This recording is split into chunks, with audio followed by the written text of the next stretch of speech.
고목을 그리실 때는 먼저 이제 연필로 위에 부분은 거의 대동소이해요. 근데 이제 밑에 부분은 이 연필로 이렇게 대땅을 먼저 이렇게 하셔야 돼요. 두께는 이렇게 나오면 되거든요. 홈 이렇게 파진 것도 보시고, 이 나무가 오른쪽으로 이렇게 꺾어지잖아요. 꺾어지면은 이게 좀 넘어지지 않기 위해서 이 스스로 스스로 뿌리를 이렇게 이쪽에 위로 이렇게 스스로 이렇게 만들어내요. 이 나무 자체가 넘어질 것 같으니까요. 그리고 밑에 부분도 좀 받쳐줘야 되잖아요. 얘 스스로 이렇게 뿌리를 이렇게 내린다고. 특히 이제 형상이 왼쪽 오른쪽이 이렇게 나와요. 그러면 여기에 뿌리가 이렇게 나가면은 전뼈에 다시 이렇게 이걸 잘 엉켜지게 이렇게 하셔야 돼. 지금 이제 이렇게 나오고 이렇게.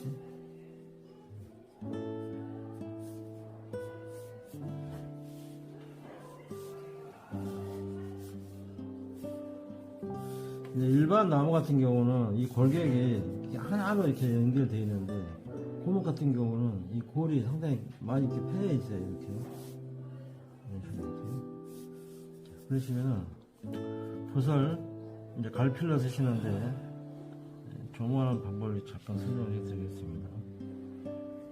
붓을 이렇게 돌리시면은 이렇게 뭐가 이렇게 나와요. 빗자루 같이. 이렇게 되시면 뾰족하고요.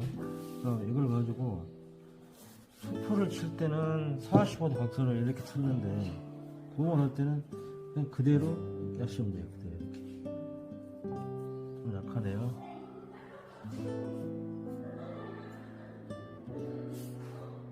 이 선 따라서요.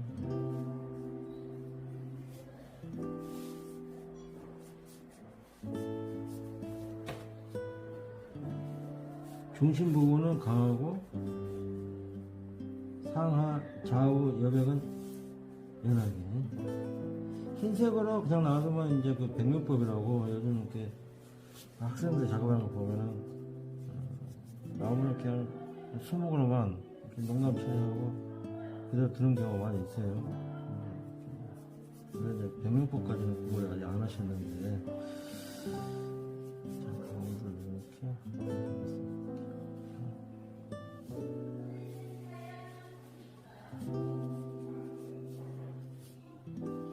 이제 이 뿌리 부분은, 뿌리가 나와 있는 부분은 하얗게 놔두세요. 놔도 다 말고 나서 제거하고, 들어가 있는 부분만, 우리가 나무 그리실 때 뒷면 그 편한테 이렇게 메꿔줬잖아요. 여백에다가요. 그걸 이제 생각을 하시면 또 쉽게 이해가 되시겠네요. 여러분 가운데는 이렇게 펴여 있게 이제 대상이 되어 있네요. 자, 여기 처음에 이제 대상을 하실 때, 먹대상 하실 때 이게 끊어진 이유는, 끊어져서 여기서 가지가 나올 수도 있고, 끊어진 가지가 태점이 이렇게 생길 수도 있고. 그런데 이제 이 고목 같은 경우는 태점이 굉장히 강해요.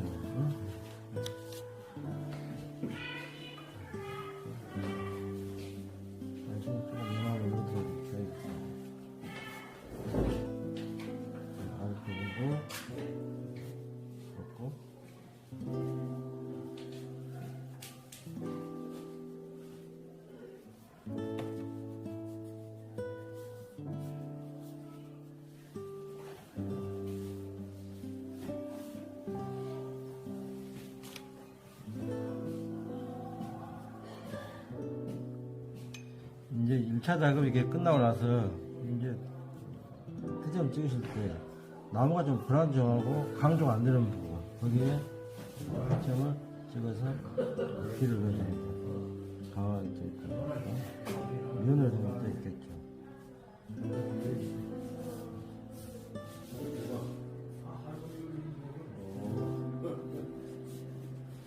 이 기존의 나무들은 이렇게 가지가 많이 뿌리가 노출이 안 되어 있는데, 봄이 될수록 이렇게 뿌리가 노출이 많이 되는 경우가 많이 있어요. 저희 등산 가실 때 언덕 올라가시면은 나무 모양들이 고무줄 모양이 이렇게 뿌옇게 나와 있을 거예요. 그런 것도 열심히 살펴보시고 스케치를 해보시면 상당히 작업에 도움이 많이 됩니다. 이제 이렇게 이제 작업이 되어 있는데 이제 딱 2차 작업할 때는 이게 너무 많이 이제 쓰러진다. 그럼 이렇게 받쳐주는 경우도 있어요. 나무를. 근데 이건 형상이 잘 안 맞거든요. 그래서 이 똑같이 레일로 똑같이 일자로 가는 것보다는 약간 벌려서 나무를 세워줍니다. 실제 이제 고문 옆에 이 나무가 없을 수도 있습니다. 그리고 조형미상 이렇게 넣어주게 되면 같은 수정도 되고 다른 수정도 되고 상관없습니다. 이렇게 분리 이렇게 했어요. 이렇게. 그러면 이 가지와 이 가지가 상당히 안정되게 되어 있어요. 교본을 보시면은 처음에 연목 작업 후에 윤곽 작업을 한다. 연목 작업을 하고 윤곽 작업을 했잖아요. 그 다음에 농목으로 농담을 맞춘다. 농목으로 농담을 이렇게 맞춰놨어요. 그 다음에 이제 이게 다 마르면 갈필 부분만 채색을 해서 형상을 만들게 되는 겁니다. 이렇게 실기를 연습 이렇게 하시면은 이거 완성됐을 경우에 지금 여기 보면은 고목 부분이 내려가지고 크게 많이 나와 있지 않습니까? 이런 부분이요. 그래서 이걸 이렇게 표현하시는 데 이제 이렇게 작업했을 때 이렇게 나온다는 결과물이거든요. 그래서 참고를 하시기 바랍니다. 다음 페이지는 이제 가로선에 대해서 좀 잠깐 살펴보고 가겠습니다. 여기 확 찍으셔가지고 V자로 이렇게 골격을 만들어줍니다. 일단 이게 내려갈 때 이 사이를 이렇게 끊어줍니다. 끊어주고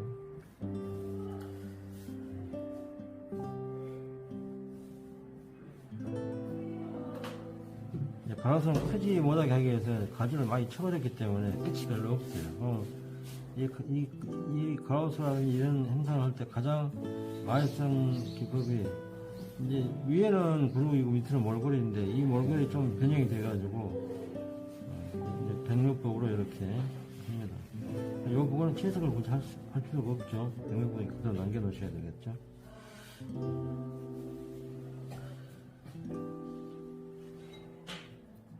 자, 나무가 이제 이렇게 돼 있으면 주 가지는 그대로 이렇게 쭉 나갑니다. 이렇게.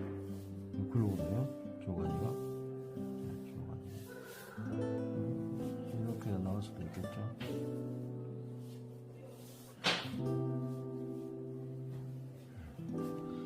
주가지 이렇게 나와 있는데, 이 주가지가 보면은 철길 레일 같이 반드시 이렇게 나가시면 안 된다고 말이죠. 이렇게. 그래서, 그걸 좀 피해서 이렇게 하시는 게 좋아요. 자, 이게 이제 우리가 배웠는데, 이 각이 작으면 안쪽에서 바깥으로, 각이 이렇게 크면은 바깥에서 안쪽으로 이렇게 하신다 했잖아요. 실기할 때. 그걸 응용하시면 되겠네요. 시야는 가지는 두껍고, 흐르나는 가지는 가늘고.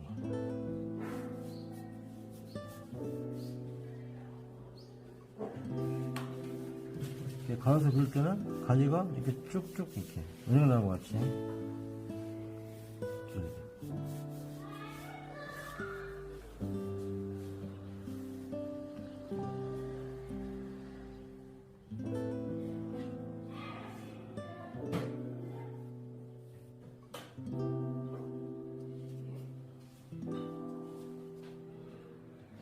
이렇게 되어 있고 나서 가지도 이게 지금 오른쪽으로 꺾어 들어가니까 왼쪽에 두 가지를 이렇게 그려줍니다. 이렇게. 그러면 상당히 나무가 안정성 있지 않습니까? 그럼 여기에 먹으로 이제 잎을 찍으실 때 그냥 그룹으로 이렇게 하셔도 되는데 그룹으로 하면 효과가 많이 없어요. 그래서 가지 따라서 수목으로 이렇게 찍어줍니다.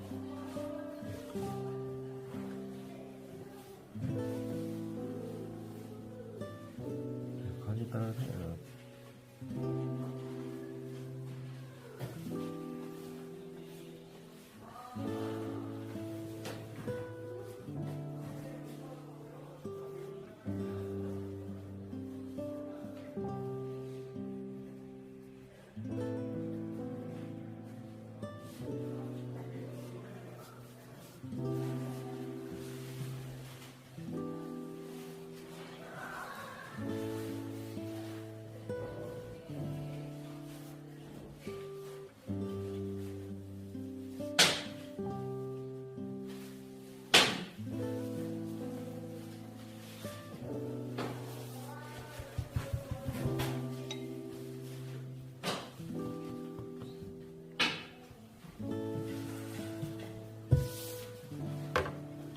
이제 마른 상태에서 호목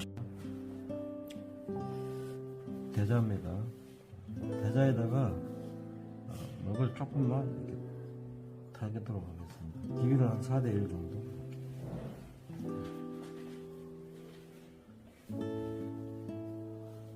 지금 이제 이 수묵이 묻어있는 부분은 마르니까 이렇게 수축이 돼가지고 안으로 들어가고, 수묵이 묻지 않는 곳은 위로 이렇게 올라가 있어요.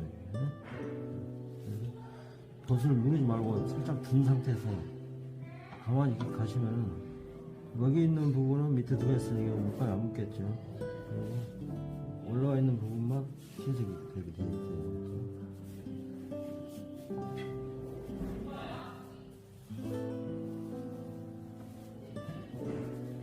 그 방향으로 그대로. 약간 이제 뿌리가 그냥 나와 너출되어 있는 부분에다만 이렇게 채색하게 되면은 예쁘게 이렇게 주먹이. 근데 고목은 고목 따와야 되잖아요. 좀 강하면서도 상부 부분은 일반 나무 하는 거다 똑같습니다. 이렇게 참고해 주시고, 여기에 이제 다시 수감을 먹을 타지 않은 수감을 이렇게 중간 부분에 이렇게 찍어줍니다. 이게 이제 채색 태점이라고 그러는데, 수묵으로만 이렇게 태점하는 게 아니고 채색으로 태점을 이렇게 하는데, 가을 풍경 그럴 때는 이렇게 채색 태점을 많이 해요. 그래서 이건 약한 부분 찾아서 강하게. 이제 교본은 채색 태점에 대한 설명은 없을 겁니다.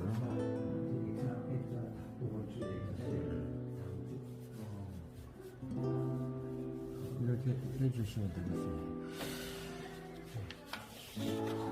달아서 그릴 때는 이 가지 부분 있지 않습니까? 가지 부분만 이렇게 수압으로 채색을 해줍니다.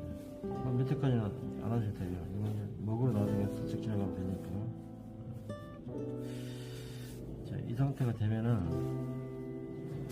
채색을 어떻게 하냐에 따라서 가을이 될 수도 있고 여름이 될 수도 있거든요. 여기 있는 것은 위로 가로수인데, 이건 가을이 지나고 이제 만추, 가을 다 끝난 다음이거든요. 그래서 일단 이 먹어야 되는 타점에다가 점만 찍어놨거든요.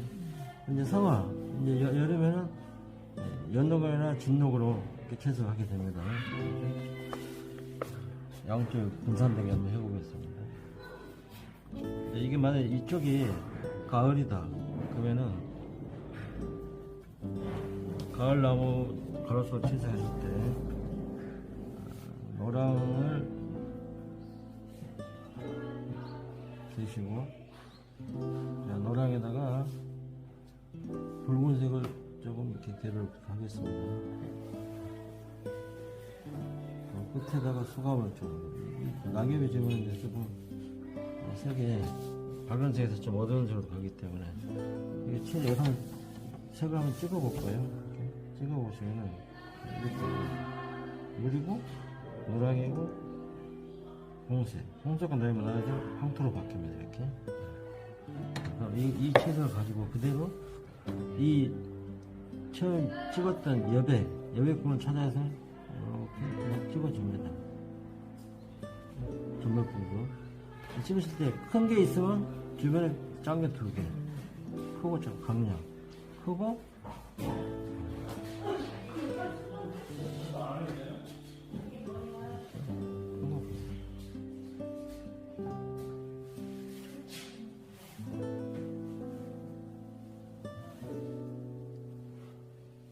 이게 찍어진 상태에서 노란색으로 조금만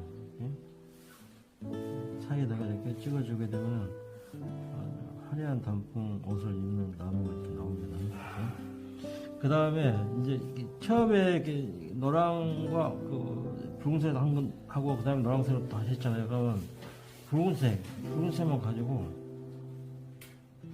고목에서 작업했던 채색 대체 같이 이 붉은색을 어두운 부분 강조하고 싶은데 몇 개만, 많이 하지 마시고 여기 찾아서 조금만 해줍니다.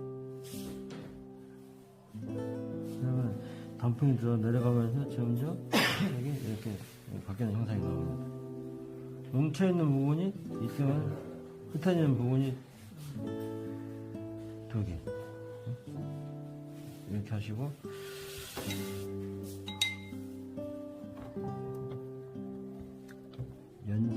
연녹입니다, 연녹.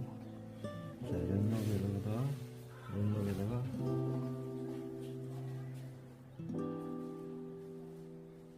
곤청을, 소감을 넣고, 곤청도 소감을 넣고, 곤청을 이렇게 되겠습니다. 연녹과 곤청이 만나면 이렇게 진녹으로 바뀌어요, 진녹으로. 근데 이 진녹이, 녹색이 그렇게 강하지 않고, 아주 품격이 높은 색이 안 나오거든. 여기다가 대자를 이렇게 갭니다. 이렇게. 그러면 진녹이 약간 노스만 이게 연녹이 나와요. 여기다가 곤청을 조금만 더 타보겠습니다. 이렇게.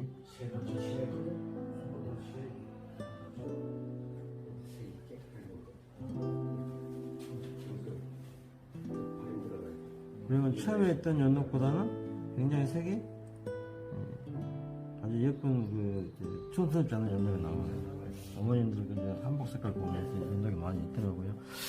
그래서 채소 이렇게 만드시고, 방법은 똑같습니다. 방법은 크게 찍으면 작은 거, 크고 작고 크고 작고. 나무 한 그루에서 지금 여름과 가을을 좀 동시에 이렇게 반으로 나눠서 표현을 좀 해보는 건데요.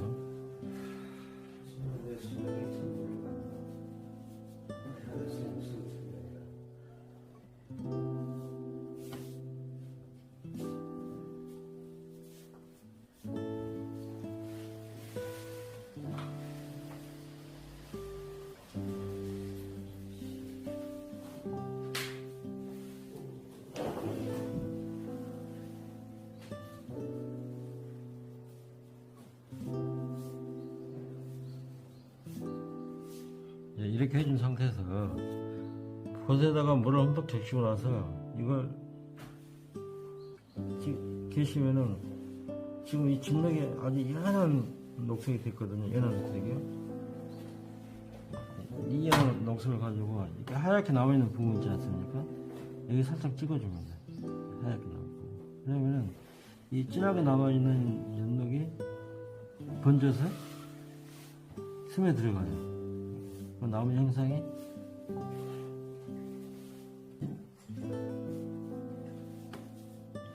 이제 꽉 찬 수목으로 바뀝니다. 빛이 강하게 들어온 부분은 하얗게 남겨두셔도 괜찮습니다.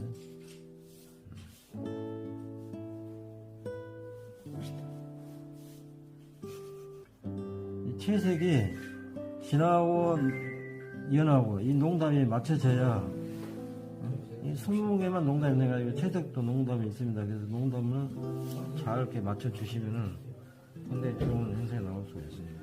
여기에 이제 나무가, 여기 나무색을 칠할 수가 있는데 칠할 필요가 없고, 이게 이제 성하니까 여기 그대로 놔둬도 백목으로 되는데, 지저분한 좀 형상 더 하고 싶다 그러면 아주 연한 색으로 살짝 이렇게 해주면, 이쪽은 이제 가을 날 때, 이거는 여름이고. 이렇게 다 된 상태에서 이제 수목 있지 않습니까?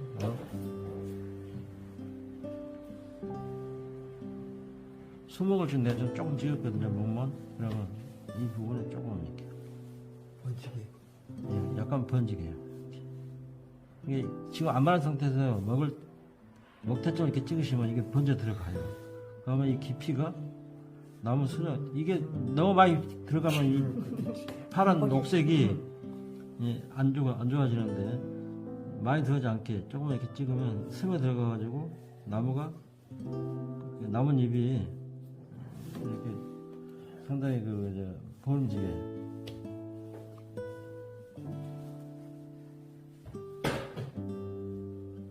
찍을 때와 안 찍을 때와 모양이 확 바뀝니다.